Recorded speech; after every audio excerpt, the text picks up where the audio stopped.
Hare Krishna, welcome to our YouTube channel Krishna's message. భగవద్గీతలోని మొదటి అధ్యాయం కురుక్షేత్ర రణరంగమున సైనిక పరిశీలనము. 3వ శ్లోకం. పశ్యైతాం పాండుపుత్రానామాచార్య మహతిం చము వ్యూఢాం ద్రుపద పుత్రేణ తవ శిష్యేన ధీమత. ఓ ఆచార్య, మీ బుద్ధి కుశలుడైన శిష్యుడగు ద్రుపద తనయుని ద్వారా దక్షతగా ఏర్పాటు చేయబడిన పాండుసుతుల గొప్ప సేనను చూడండి. భాష్యము. బ్రాహ్మణుడు గొప్ప సేనాధిపతి అయిన ద్రోణాచార్యుని లోపాలను రాజనీతి నిపుణుడైన దుర్యోధనుడు ఎత్తి చూపాలని అనుకున్నాడు. ద్రౌపది తండ్రి అయిన ద్రుపద మహారాజుతో ద్రోణాచార్యునికి ఏదో ఒక రాజకీయ వైరము ఉండేది.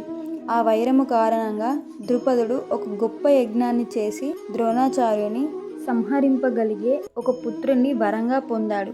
ద్రోణాచార్యునికి ఇది బాగా తెలిసినప్పటికీ ద్రుపద తనయుడైన ధృష్టద్యుమ్నుడు యుద్ధ విద్యను నేర్చుకోవడానికి తన వద్ద చేరినప్పుడు విశాల హృదయము కలిగిన బ్రాహ్మణునిగా తన యుద్ధ రహస్యాలను అతనికి తెలియజేయడంలో సంకోచింపలేదు. ఇప్పుడు కురుక్షేత్ర రణరంగంలో ధృష్టద్యుమ్నుడు పాండవుల పక్షం వహించాడు.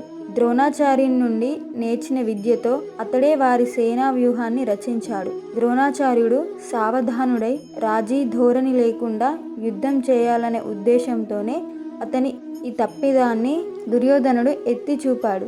అదేవిధంగా తన ప్రియతమ శిష్యులైన పాండవుల పట్ల యుద్ధంలో ద్రోణాచార్యుడు సౌమ్యంగా వర్తించకూడదని కూడా దీని ద్వారా అతడు చెప్పగోరాడు. ముఖ్యంగా అర్జునుడు అతనికి ప్రియతముడు, తెలివిగల శిష్యుడు.